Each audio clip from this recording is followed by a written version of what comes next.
Ayer pues, se dio el debate y aprobación en la Asamblea Legislativa del voto en el exterior, pero esta decisión que tomaron los diputados pues, no goza del aval de la Presidencia de la República, que había presentado su propuesta para pues, hablar de este tema también, del voto en el exterior. Otros temas que están en las agendas en estos días, el caso del expresidente de la Asamblea Legislativa, Sigfrido Reyes, quien actualmente es prófugo de la justicia.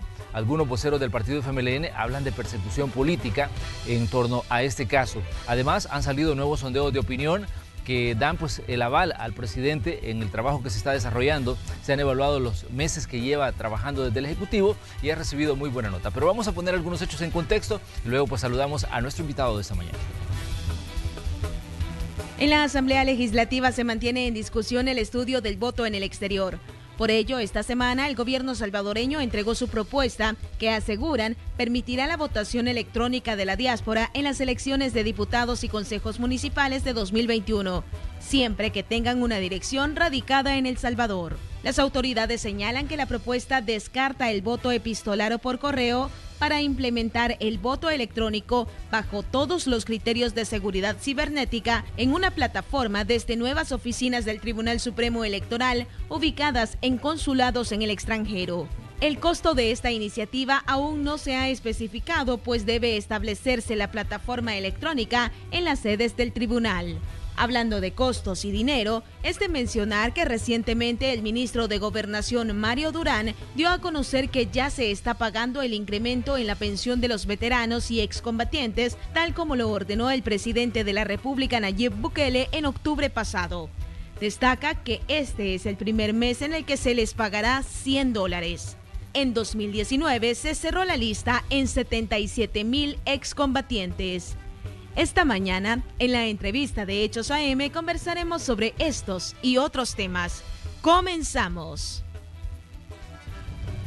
Así es, este viernes le damos los buenos días al señor ministro de Gobernación, Mario Durán. Ministro, qué bueno que puede acompañarnos porque necesitamos opinión sobre diversos temas. Bueno, muchas gracias, Manuel, y un gusto estar aquí en Canal 2. Un saludo a todos los televidentes, a todas estas personas que están desayunando ya, preparándose para ir a sus trabajos. Estaba viendo cuando estaba en el noticiero que estaban haciendo un enlace ahí en el centro de San Salvador, creo yo. Exactamente. Estaban hablando de pupusas, ya esa hambre me dio, así que bueno, un saludo a todos aquellos que desayunan. Después de la entrevista nos vamos a desayunar. Así es, le vamos a pedir al equipo de Noticiero 8 que le traiga una cuando regrese al canal. Muchas gracias. Bueno, ministro, ayer hubo un debate en la Asamblea Legislativa donde se aprobaron reformas en materia de voto en el exterior. Así es. Pero estas propuestas que se aprobaron, pues dejaron de lado las que hizo en este caso el Ejecutivo, el presidente de la República. Los diputados dicen que han cumplido con una resolución de la Corte Suprema de Justicia y que ahora pues ellos pues eso es lo que pueden hacer, decían ayer, en torno al voto en el exterior. Pero las declaraciones que daban ustedes ayer, que estaban pues dándole seguimiento a este tema junto al vicepresidente Félix Ulloa, era de que pues podría haber un veto de esta reforma que habían aprobado los diputados. No, primero aclararte, veto o observaciones, eso lo determina el presidente de la República, es el que tiene el mandato de ley y es el único que puede determinar esto. Eso yo no hago referencia a ello porque el que lo dice es el presidente, ¿verdad? Ya la pieza está en Capre y seguramente él tendrá el día de ahora para estudiarlo y él tendrá la decisión final. Lo que yo te puedo aclarar es paso por paso lo que ha sucedido en el tema de la Comisión de Reformas Electorales.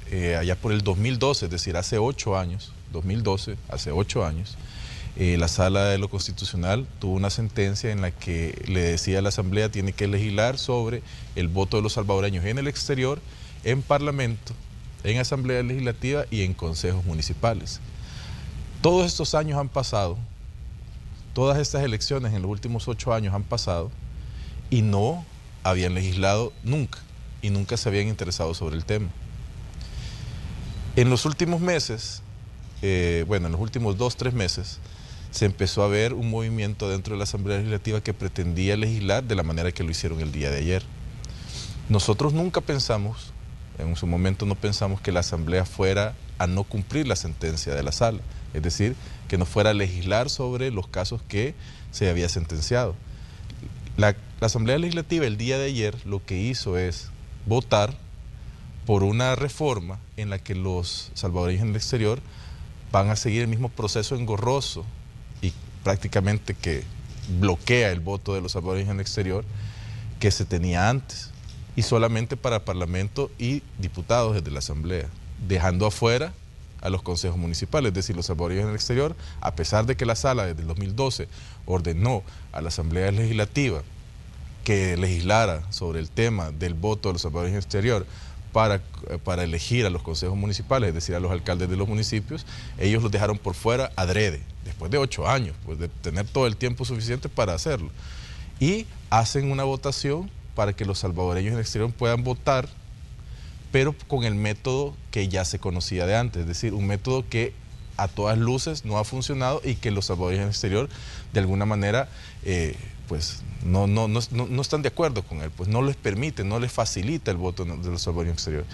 Nosotros presentamos una pieza con la iniciativa de ley, es decir, una pieza del presidente de la República con la iniciativa de ley, se presentó la pieza y lo que nosotros establecíamos era que queríamos un voto electrónico que facilita el voto de los salvadoreños en el exterior, es decir, que si 1 millón de salvadoreños pueden votar, 1 millón de salvadoreños fácilmente, solamente con el DUI van a poder hacerlo.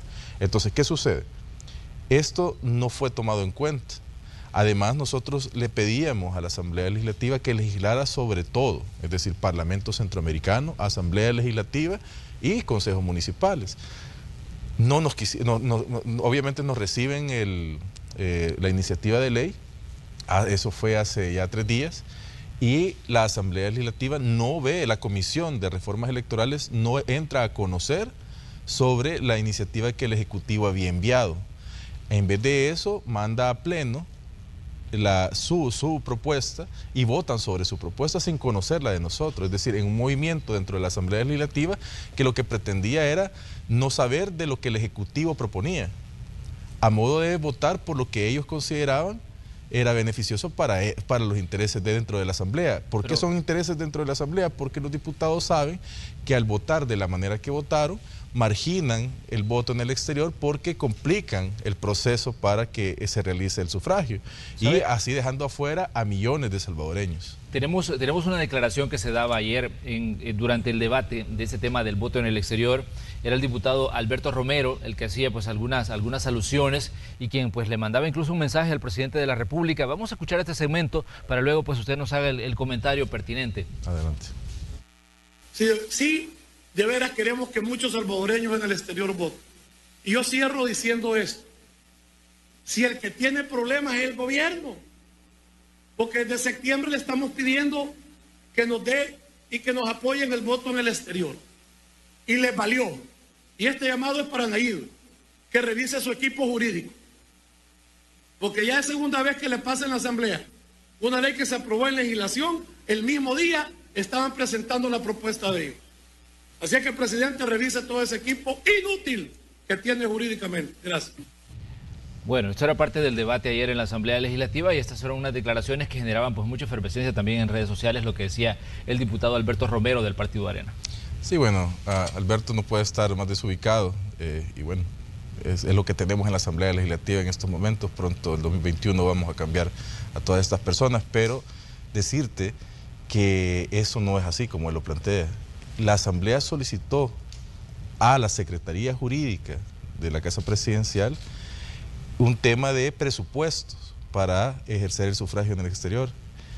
La Asamblea no tiene que conocer, la Secretaría Jurídica no conoce sobre ese tema en específico, es decir, no era el ente al que se tenía que dirigir la Asamblea Legislativa.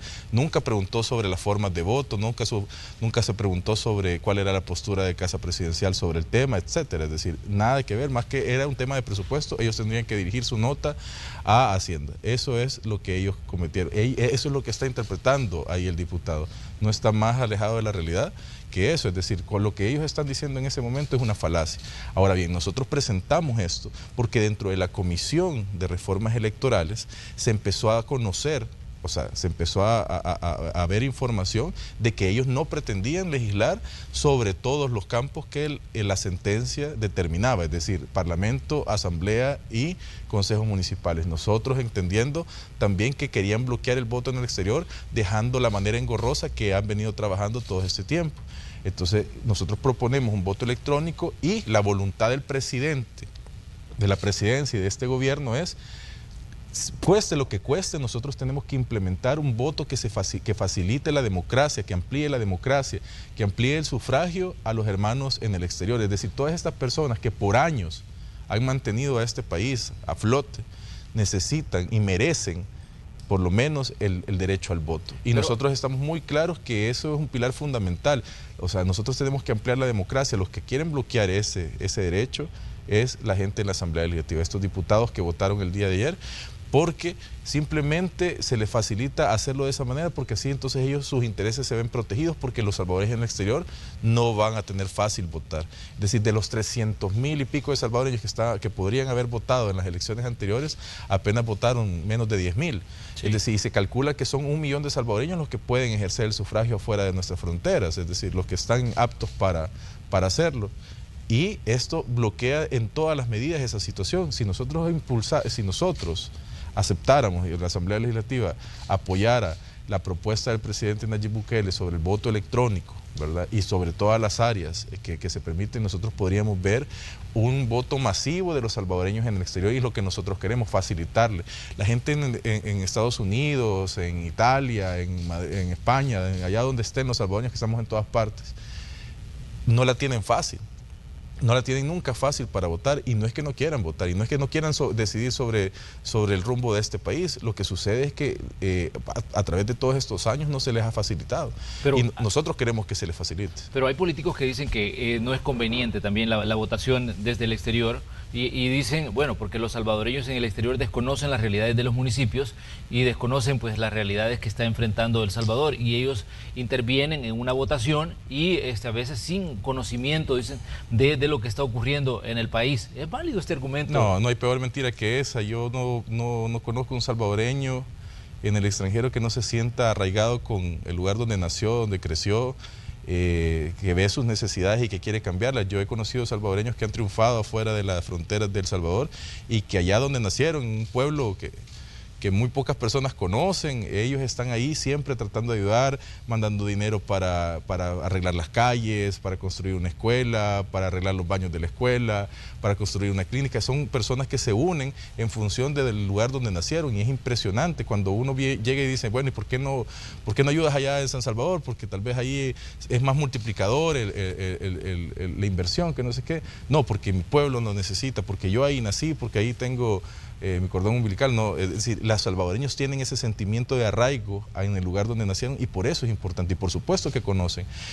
Son las personas incluso que más informadas se encuentran muchas veces de lo que está sucediendo en El Salvador, porque están permanentemente leyendo las noticias, viendo lo que está sucediendo, porque el día a día de ellos es lejano de nosotros, pero no porque ellos quieran, sino porque por necesidad tuvieron que emigrar de nuestro país. Es decir, estas personas están informadas de lo que aquí sucede, y los salvadoreños en el exterior merecen el derecho de votar, pero de votar de manera íntegra y fácil, porque si no, lo que estamos haciendo es poniéndoles una trampa. La Asamblea Legislativa ayer lo que puso es una trampa para los salvadoreños en el exterior, al no permitirles votar de manera fácil, y nosotros estamos en contra de esa forma de legislar, porque no permite que el salvadoreño en el exterior pueda hacerlo de manera sencilla. Ahora bien, hay otro elemento importante que se puede analizar sobre lo que está ocurriendo con el tema del voto en el exterior. Sabemos que Nuevas Ideas goza de mucha simpatía fuera del país, y que incluso hubo gente que cuando se dio la elección presidencial vino desde el extranjero a ejercer el voto debido a que no estaba de acuerdo con la forma en que se estaba, digamos, implementando el voto desde fuera. Decir, enviar el voto por correo para ellos no era quizás confiable, y vinieron a votar. ¿Considera usted que esto también puede ser producto de que los partidos, en este caso los partidos tradicionales, saben de que puede haber, digamos, una base de Nuevas Ideas en el exterior que puede significar, digamos, un caudal importante de votos a la hora de que se vaya a elecciones en 2021, y de esta forma pues se está dando, digamos, un proceso en el que ellos quieren disminuir tal vez ese nivel de simpatía que puede tener ese partido fuera? Manuel, Nuevas Ideas es el partido más grande adentro y afuera de El Salvador. Es decir, no hay duda que hoy por hoy el partido de Nuevas Ideas es el partido más grande de todos los tiempos. Es histórico su afiliación, por ejemplo. Ya hace unas semanas conocimos que fueron más de 500.000 personas las que se afiliaron a Nuevas Ideas. Muchas incluso no pudieron lograr afiliarse y me lo han comentado, yo quisiera afiliarme, no pude por A o B motivo. Y es impresionante el caudal político que existe dentro de Nuevas Ideas, porque Nuevas Ideas es un movimiento que pertenece a la población salvadoreña. Y afuera de sus fronteras, solo para darte un dato, en las elecciones anteriores, más del 80% de la votación que se dio de los hermanos en el exterior fue para Nuevas Ideas. Es decir, si las elecciones hubieran sido solo con los hermanos en el exterior, hubiéramos ganado 80-30 y los 30 se lo hubieran repartido los demás partidos políticos. Es decir, ni siquiera es que 30 para uno solo, 30 entre todos los demás y el 80 para, más del 80% para Nuevas Ideas. Eso es una fuerza que nace del mismo pueblo salvadoreño, pero eso no puede ser un motivo que bloquee un derecho para que los hermanos en el exterior puedan votar de manera amplia. Es decir, la Asamblea Legislativa tiene desde el 2012 una sentencia, 2012, o sea, son 8 años, y han tenido cientos de plenarias desde entonces, cientos de plenarias. Hemos tenido procesos electorales desde ese 2012 y nunca se ha legislado, y ahora que se viene a legislar a la carrera, ojo, porque nosotros metemos la pieza e inmediatamente ellos... La comisión lanza su dictamen para que sea conocido dentro de la plenaria y de esa manera no conocer de nuestra propuesta. O sea, una movida de la Asamblea Legislativa que lo que a todas luces es discriminar nuestra propuesta para que ellos puedan imponer la suya en detrimento de los derechos de los salvadoreños en el exterior. No podemos estar así, es bien desgastante saber que la Asamblea Legislativa está legislando en contra de la población salvadoreña, en contra de nuestros hermanos en el exterior y sobre todo hermanos en el exterior que son los que mantienen, que son pilar fundamental de la economía de nuestro país, y ellos todavía se burlan diciendo que han hecho un paso democrático en beneficio de todos los salvadoreños en el exterior, si saben que ese proceso es engorroso, que no funciona, que no facilita el voto en el exterior, y si sus miedos son que Nuevas Ideas va a obtener una gran votación, si no es que 80-90% de la votación en el exterior, bueno, que vayan a hacer campaña allá en el extranjero, pues si es que el voto se gana, y se gana con trabajo y con acciones positivas, es decir, lo que estamos haciendo nosotros desde el gobierno central, pero si ellos están con estas acciones adentro de la Asamblea Legislativa, creen que se chupan el dedo los salvadoreños, o sea, ellos creen que ya el conocimiento de la población es limitada, y ahora con el acceso a la información, con las redes sociales, con el internet y con todo esto que existe para informarnos, es imposible que ellos estén engañando al pueblo salvadoreño. La gente se está dando cuenta. Hoy estamos aquí en tu programa, estamos hablando a los salvadoreños en el exterior. Ellos saben de lo que estamos diciendo, ellos saben que el voto es bien complicado, y ahora saben que la Asamblea ha dicho que pueden votar por el Parlamento y por Asamblea, pero con ese método engorroso que no les va a permitir votar de todos modos, y que el gobierno lo que quiere es que votemos todos con un voto electrónico que es fácil, que es sencillo, que es seguro, y que además votemos por todas las opciones. Es decir, el salvadoreño en el exterior tendría que tener la opción de votar por las alcaldías, por el Parlamento, Asamblea y Presidencia de manera fácil con el voto electrónico, así de fácil. Y ellos están bloqueando esa situación. ¿Por qué? Por intereses políticos. Si es que independientemente voten o no los salvadoreños en el exterior, a ellos ya se les acabó, en el 2021 van para afuera, es decir, va a haber una renovación absoluta de esa Asamblea Legislativa, los diputados que hoy se encuentran ahí van a pasar a la historia. Ayer estaba revisando fotografías en la Asamblea porque tuve la oportunidad de estar 2 veces ahí dando declaraciones, y hay diputados que todavía están ahí de los acuerdos de paz, es decir, ¿qué pasa? O sea, no puede ser que nos estén gobernando diputados del siglo pasado todavía y que queramos implementar políticas del siglo XXI. Eso es lo que pasa, por eso es que el país todavía está ahí queriendo arrancar, pero hay una Asamblea Legislativa que todavía está poniendo la piedra en el camino. Ahora bien, este no es un debate cerrado. Obviamente el tema del voto en el exterior no es un debate cerrado, a pesar de que haya una votación y una aprobación en la Asamblea. Sí, queda la posibilidad igual que la Casa Presidencial, que el Presidente de la República observe el dictamen y bueno, que regrese al Pleno de la Asamblea para ser revisado. Y que bueno, que todos los salvadoreños también nos pongamos en función de esta política para que pueda ser impulsada de buena manera y no de la manera en que se aprobó el día de ayer en el Pleno Legislativo. Como decíamos, ministro, tenemos una diversidad de temas sobre los que queremos su opinión. Ayer se cumplieron 28 años de la firma de los acuerdos de paz y uno de los puntos que generaba, digamos, un poco de debate era también el tema de por qué no hubo un acto oficial. Bueno, esa decisión creo que es correcta. Yo te digo una cuestión, la paz a través de estos 28 años ha sido un acto que con toda pompa, ¿verdad? Con una un gran gasto de dinero, y yo te digo una cuestión, nosotros tenemos las prioridades bien establecidas y es nuestra inversión social. Gastar en esos eventos no es precisamente algo que nosotros consideramos. La paz se trabaja y la paz se gana día con día. La paz es lo que ayer sucedió, un día con 0 homicidios. Eso es paz. Y por primera vez, desde la firma de los acuerdos de paz, es decir, desde el 92, nosotros hemos tenido días con 0 homicidios en esta administración. Antes de esta administración no había habido un solo día que no hubiera habido un asesinado en El Salvador. Y gracias a Dios, nosotros hemos podido contar en estos 7 meses de trabajo con 8 días de 0 homicidios. Es decir, algo que no había sucedido nunca. Y no solo eso, sino que los índices de violencia han bajado a números que jamás había conocido El Salvador. El mes de diciembre lo cerramos con un mes histórico, es decir, nunca había habido un mes tan seguro como el diciembre del 2019. O sea, desde 1992. Es decir, yo ni me acuerdo, yo era un niño pues viendo la firma de los acuerdos, creo que la vi en directo, no sé, no recuerdo muy bien pues, pero desde entonces no había habido un mes con tan pocos homicidios en este país. Y eso sí es un diciembre, eso sí es una Navidad. O sea, y así como nosotros vemos nuestro trabajo y vemos nuestras acciones, creo yo que le hemos dado una buena celebración del Día de Acuerdos de Paz a la población salvadoreña con un día de 0 homicidios. Para mí esa es la celebración. Y no podemos estarnos gastando todo el gobierno reunidos en un evento protocolar para celebrar un evento como este y por fuera todo nuestro trabajo botado, es decir, o en pausa porque simplemente estamos sentados ahí, no sé, viendo que están tirando palomas al aire. Es decir, no vamos a estar haciendo eso. Nosotros vamos a trabajar día con día para que las acciones de nuestro país pues salgan adelante. Ahora bien, el FMLN sí tuvo un acto y lo hizo en la zona del Cristo de la Paz, y ellos hablaban pues precisamente de la firma de los acuerdos. Ellos tienen tiempo, no están haciendo nada. Pero bien, pero adelante. Bueno, y uno de los puntos de los que mencionaban ayer en el discurso Óscar Ortiz, el actual secretario general, era que pedía perdón por los errores que ha cometido el FMLN. Puchica. Bueno, debería seguir pidiendo perdón todos los días porque no se le van a acabar. Han cometido demasiados errores.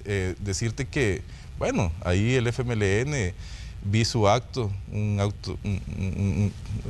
celebración paupérrima realmente, unos cuantos militantes ahí que todavía les quedan y una plana muy envejecida, ¿verdad? Y ya retirada prácticamente de la política. Había Salvador con Óscar, un secretario general del FMLN que no me merece ninguna opinión realmente. Yo a veces me equivoco, todavía creo que es Medardo el que anda por ahí, y una situación bien complicada que vive el FMLN. Yo creo que el aporte que ellos dieron a este país, pues más allá del conflicto armado y la firma de los acuerdos de paz, dejó de contar. Pues. O sea, yo no sé qué tanto habrán hecho y qué tanto habrán sumado si las personas se sienten identificadas todavía con eso. Tú preguntas en la calle y dices, bueno, ¿qué te dejó el FMLN? Y te dicen, bueno, me dejó a Sigfrido Reyes huyendo del país, a Mauricio Funes huyendo del país. Eso es lo que tienen, pues ese es el legado del FMLN y es lo que no tenemos que volver a tener.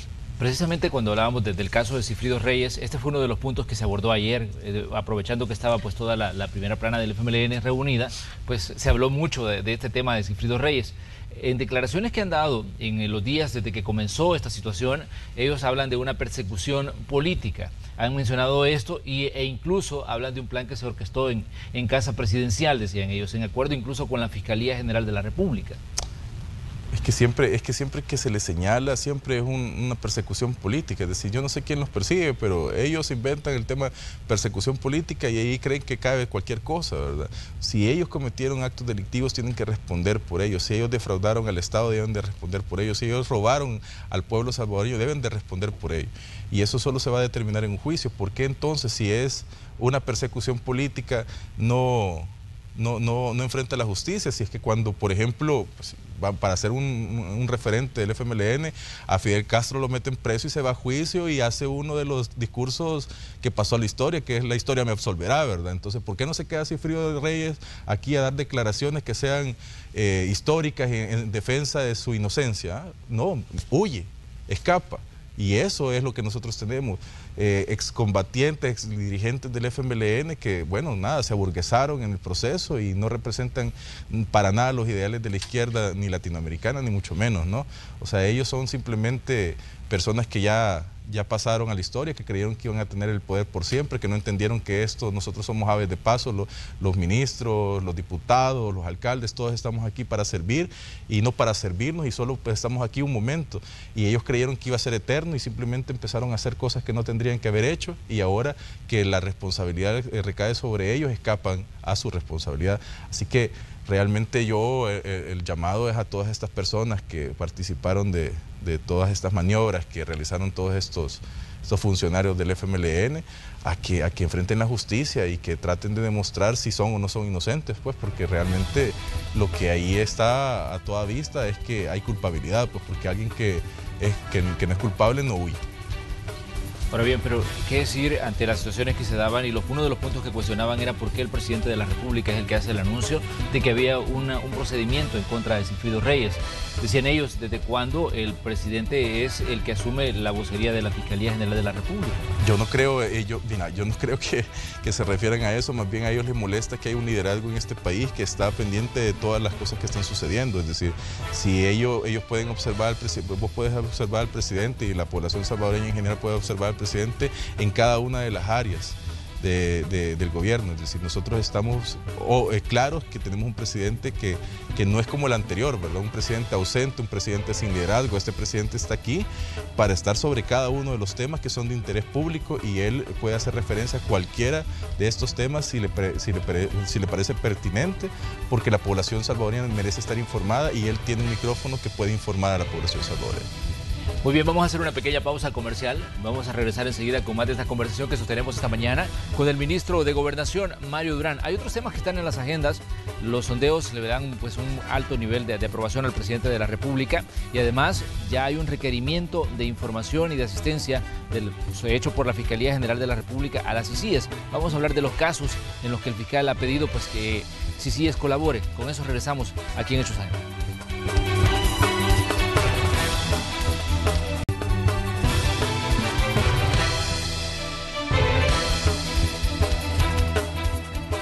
Continuamos esta mañana de viernes con la conversación que sostenemos con el ministro de Gobernación, Mario Durán, sobre diversos temas que están en las agendas informativas en estos días. Decíamos que el fiscal general de la República ya hizo un requerimiento de asistencia a las CICIES. ¿En qué casos? Hablaba de que es necesario investigar el manejo que se ha hecho del subsidio, de la compensación que se paga al transporte público para que no haya una alza en las tarifas del pasaje.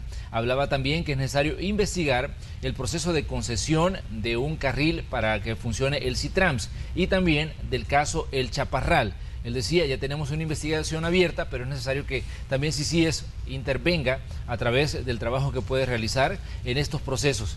¿Cómo evalúan ustedes, ministro, esta decisión del fiscal de solicitar la asistencia de CICIES para investigar estos tres casos en los que pues yo estaba mencionando? Sí, mira, primero que todo, que bueno que haya una coordinación ya y que inicie un trabajo entre la Fiscalía y la CICIES. Es precisamente ese el objetivo, que nosotros tengamos un respaldo precisamente para hacer justicia en este país, y todo lo que venga en ese sentido es bienvenido.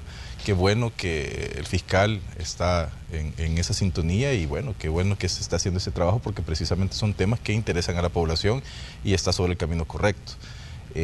Muy puntualmente sobre los temas que tocabas, quería hacer un señalamiento por el tema del transporte. Nosotros hemos visto con mucha indignación cómo malos empresarios de transporte habían tenido tiradas sus buses, ¿no? Sus unidades ahí en parqueos, prácticamente en predios baldíos, y todavía se les seguía pagando subsidio. Cómo ellos han irrespetado a través de todo este tiempo estos malos empresarios, ¿verdad? El tema de la seguridad del que se transporten sus unidades, etcétera, ¿no? Yo creo que nosotros tenemos que reflexionar acerca de eso. Los salvadoreños tienen que entender que la calle es de todo, ¿verdad? Y lo que los transportistas solicitan como empresarios es que se les dé el permiso de transitar con su unidad de transporte sobre las calles que son de todo, es decir, una concesión, es un servicio que prestan concesionado por parte del Estado. Ahora, ellos lo tienen, y aún así el gobierno paga dinero, da dinero sobre estas unidades. Es decir, como que si yo, como si tú pusieras una empresa y el día que tú la pongas, dices, bueno, pero no sé si me va a ir bien o me va a ir mal, por favor denme dinero ustedes, gobierno, del dinero del pueblo, y ahí voy llevándola, ¿verdad? O sea, si no fuese un negocio, porque estás poniendo unidades, es decir, pareciera que es un favor el que nos están dando, es decir, no puede seguir en esa sintonía. Nosotros tenemos que reflexionar mucho. Vimos con un poco de pena que se extendiera de esa manera el subsidio dentro de la Asamblea Legislativa, otra mala decisión que se ha tomado adentro.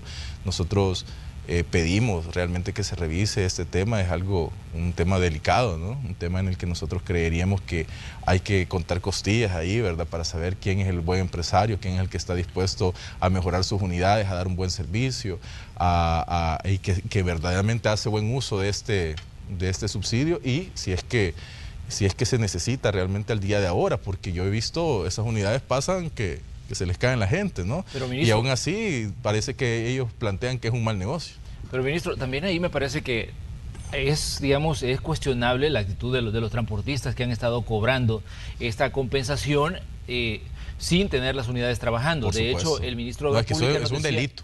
El ministro de Obras Públicas nos decía, miren, hemos encontrado unidades que no tienen llantas, hemos encontrado unidades que no tienen motor, hemos encontrado unidades que tienen hasta plantas en su interior porque han estado por años tiradas ahí.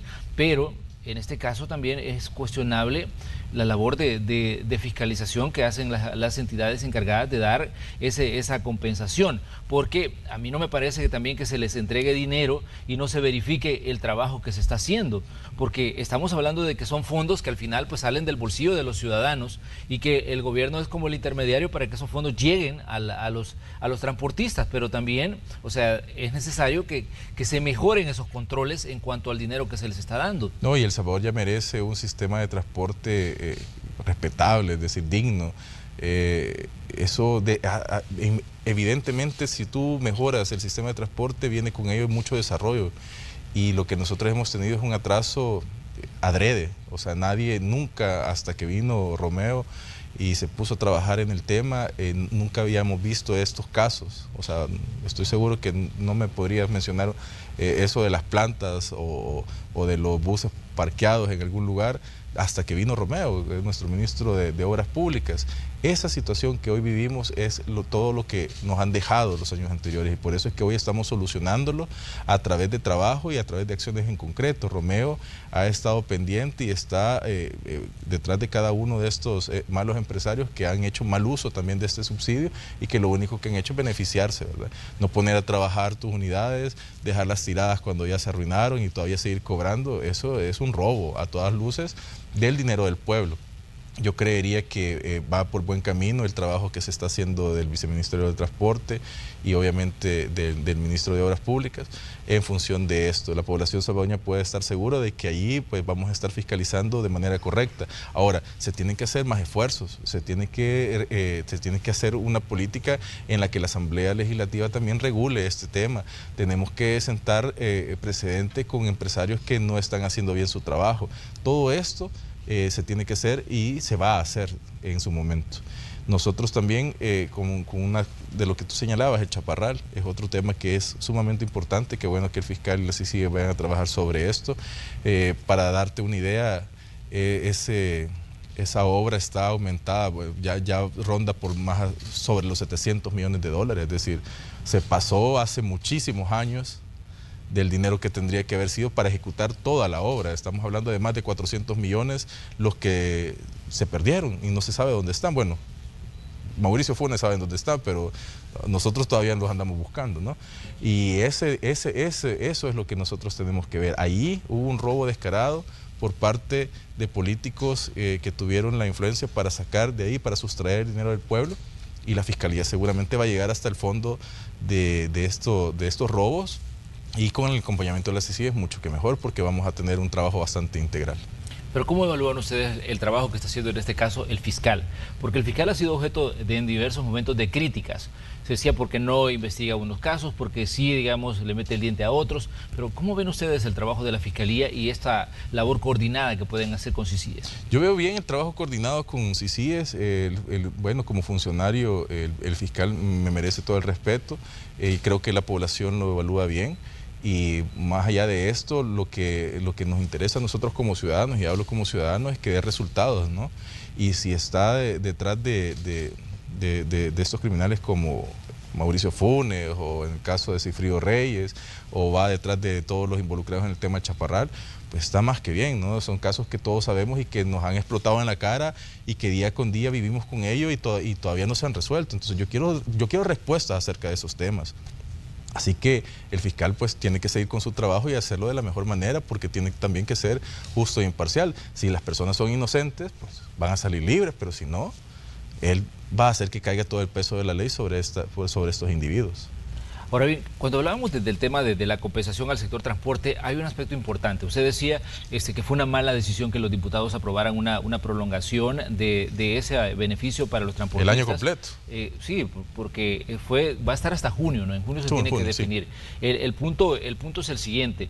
Si se aprueba, digamos, esta prolongación del subsidio al transporte, pero la Asamblea, hasta cierto punto, ellos mismos también aprobaron una forma diferente de entregar ese subsidio, que era por pasajero transportado y no por unidad trabajando, pero ellos mismos prolongaron en determinado momento, digamos, que se siguiera con el sistema anterior.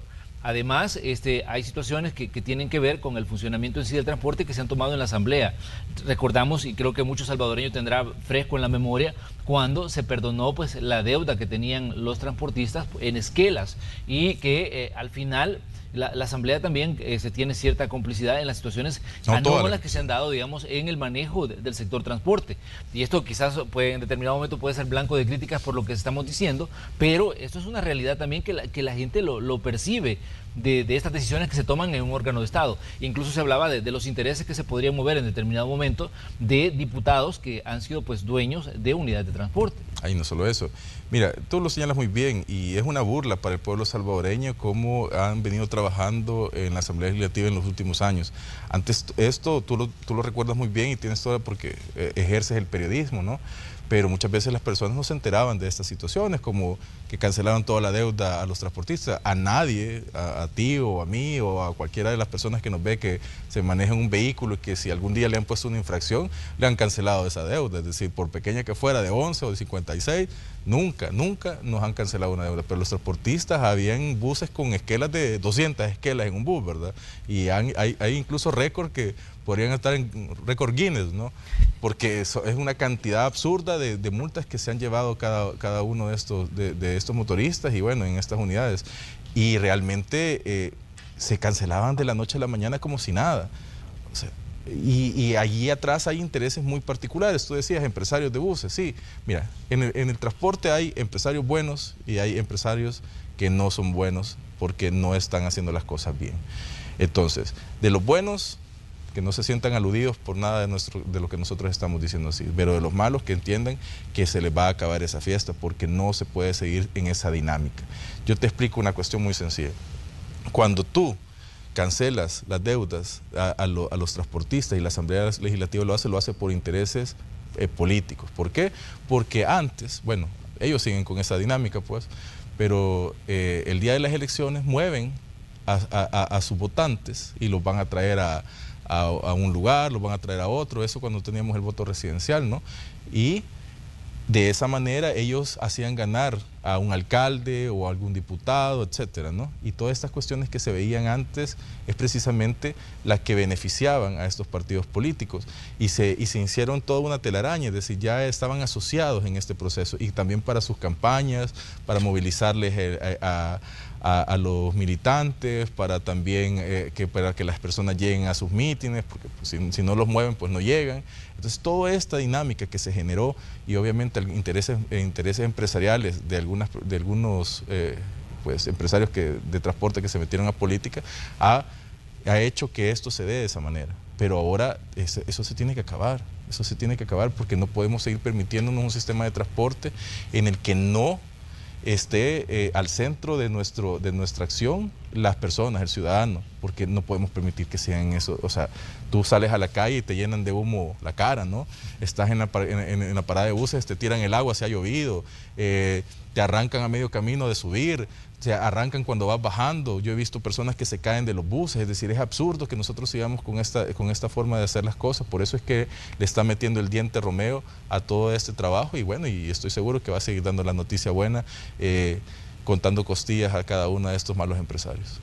Ahora bien, otro punto que decíamos que tenemos en las agendas son los sondeos de opinión que se han publicado. Uno fue publicado por la Universidad Francisco Gavidia, el otro fue publicado por la firma Sid Gallup.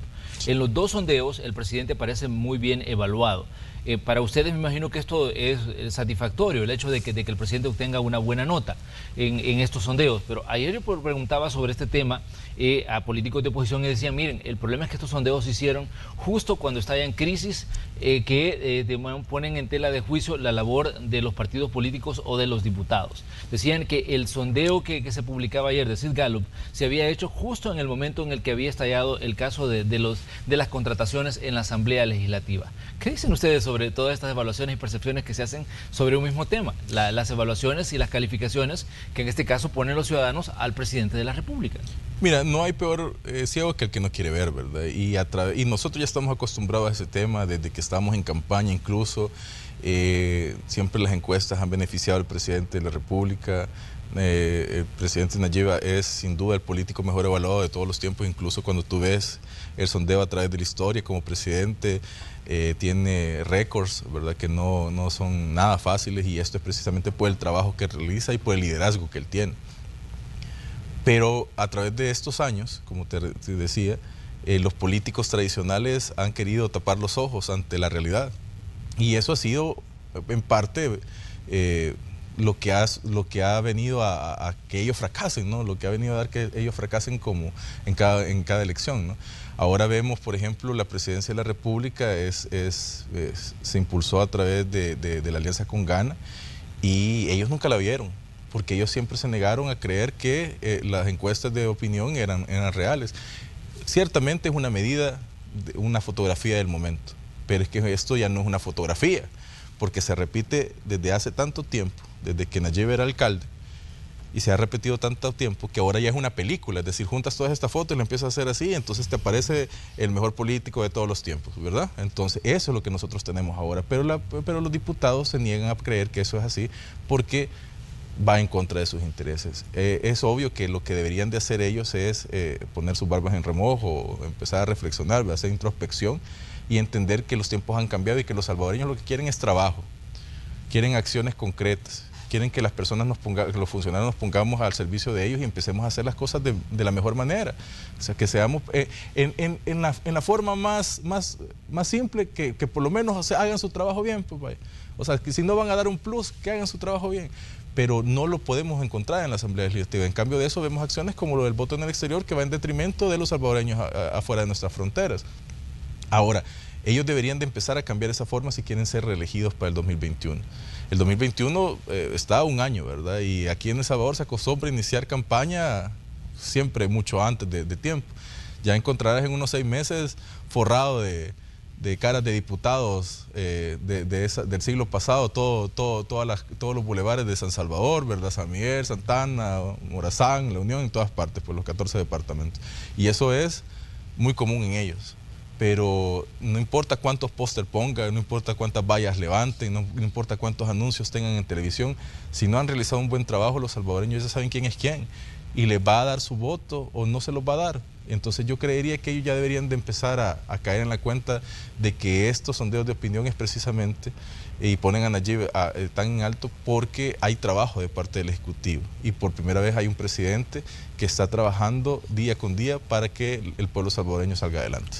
Pero entre los puntos que abordan los sondeos de opinión están las preferencias electorales de los ciudadanos. Sí. Y se habla pues de la diferencia que existe entre los partidos. Por ejemplo, Arena es el que está más cerca, digamos, por lo menos en el puntaje, en cuanto al tener un puntaje un poco más alto que el resto de partidos. Sí. Aparece con 5.9, por ejemplo, en el del sondeo de la Universidad Francisco Gavidia, y En este caso, Nuevas Ideas aparece con un 40 de intención de voto o de preferencia ciudadana. Y de ahí aparecen el resto de partidos y el FMLN incluso aparece en un cuarto lugar. Pero vamos al otro punto. Esto para muchos especialistas en política dicen puede marcar, digamos, una diferencia en lo que puede ocurrir en la Asamblea Legislativa a partir de la nueva legislatura. Sí. Y decían, tampoco no es saludable que, digamos, el presidente tenga el control en este caso de la Asamblea cuando ya Nuevas Ideas tenga diputados en ese órgano de Estado. No, yo creo que eso no tiene ningún fundamento. Lo que sí hay que agradecer la preferencia de la población salvadoreña que ve en el presidente Nayib Bukele y en sus funcionarios un trabajo real, ¿verdad? La población es la que tiene la última palabra. Ellos son los que dirigen realmente este país, ellos son los que ponen y quitan. Y si ellos en su preferencia se encuentran Nuevas Ideas, se encuentra el presidente Nayib Bukele, es porque han visto en ellos trabajo real. Es decir, eso es lo que existe. Y a partir de ahí, pues nosotros tenemos que honrar la voluntad del pueblo salvadoreño. Y nada, toca agradecer, y es porque es un gran compromiso realmente cuando las preferencias son tan altas. Tú decías, el que más lo sigue de cerca es Arena, pero Arena tiene 5 y Nuevas Ideas tiene 40 y pico, ¿no? Entonces, cuando tú lo ves de esa manera, entiendes que hay un gran compromiso y Nuevas Ideas está dispuesto a asumir ese compromiso en el 2021 y será las personas que voten por el número de diputados que crean pertinente, ¿verdad? Y ellos también van a dar el número de alcaldes que crean pertinentes. La población salvadoreña es la que elige y ahora lo que sí toca elegir es una transformación, ¿verdad? Nosotros no podemos esperar resultados diferentes votando por las mismas personas de antes, votando por los diputados del siglo pasado. Es decir, literalmente son del siglo pasado, es decir, ya eran diputados, ya eran alcaldes desde antes del 2000, ¿no? Entonces es increíble cómo nosotros podemos seguir creyendo que las cosas van a cambiar. Algunos todavía creen que las cosas van a cambiar si tienen a los mismos políticos de antes. Ellos creo que viene una renovación importante para El Salvador. Estoy seguro que en el camino surgirá alguno que otro partido que tal vez goce de la preferencia de algún sector, ¿no?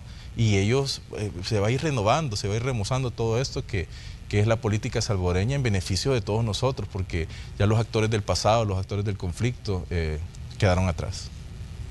Porque es interesante el panorama político de lo que puede ocurrir, digamos, a futuro, porque decíamos, un aspecto importante es el 5.9 contra 40 de intención de voto. Eso es lo que decía el sondeo de la Universidad Francisco Gavidia, y uno de los puntos que le da, digamos, esta alta concentración de popularidad de Nuevas Ideas es el tema de la seguridad pública, un tema que ha estado en debate desde hace muchísimo tiempo y que, digamos, entró en un debate todavía más intenso a partir del 20 de junio, cuando se pone a funcionar el Plan Control Territorial. Sí, ¿Cómo ven ustedes, digamos, la sostenibilidad del Plan Control Territorial y la baja en el tema de los homicidios?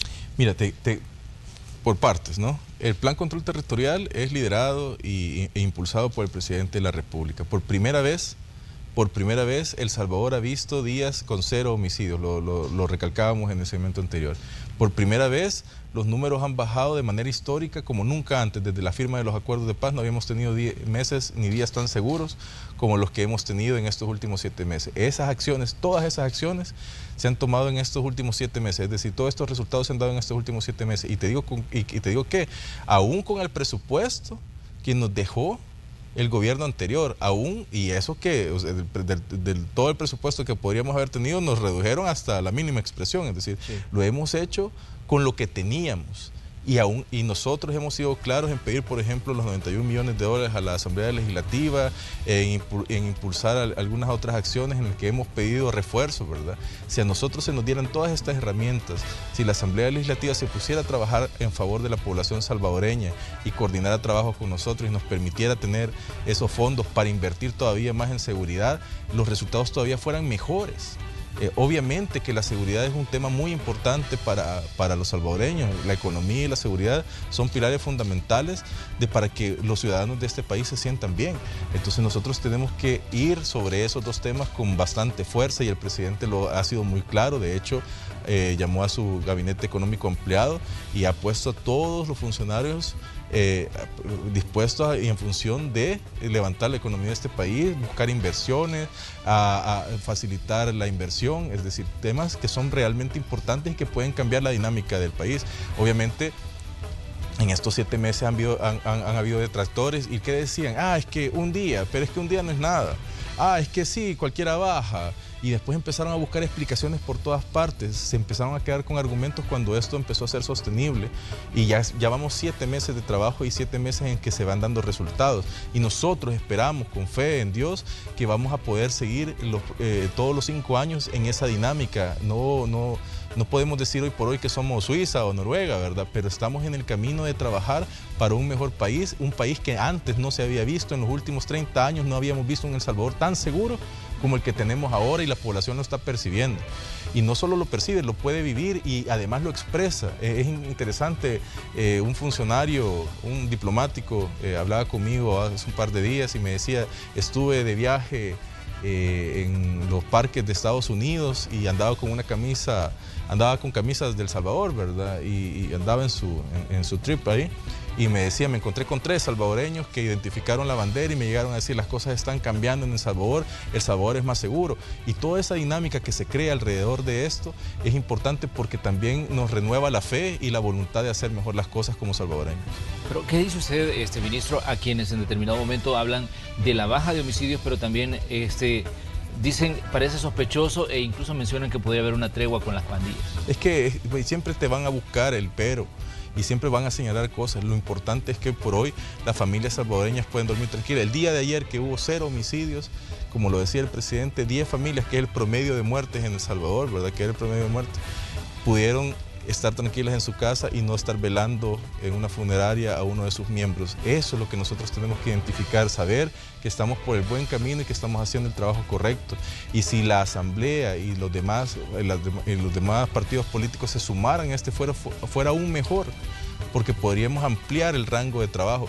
Pero están en permanente oposición, están permanentemente señalando cuestiones que no vienen al caso, que están levantando falsos, están señalando cosas que ni siquiera importan. Pues al salvadoreño lo que le interesa es que se mejore su economía y que se mejore la seguridad, y ese es el objetivo del gobierno del presidente Nayib Bukele. Pero tenemos ahí una piedra de camino que se llaman diputados de la Asamblea Legislativa y que están permanentemente buscando cómo afectar los intereses de la población salvadoreña y no facilitan el trabajo del gobierno. Nos han tenido el año pasado a través de 4 meses en citatorios a la Asamblea, a todos los ministros, para ir a explicar una y otra vez lo que para la inversión de los 91 millones, y al día de ahora todavía no lo aprueban. Es decir, algo que facilitaría y que nos ayudaría a trabajar y nos daría mejores números en el tema de seguridad, ellos no lo quieren entregar.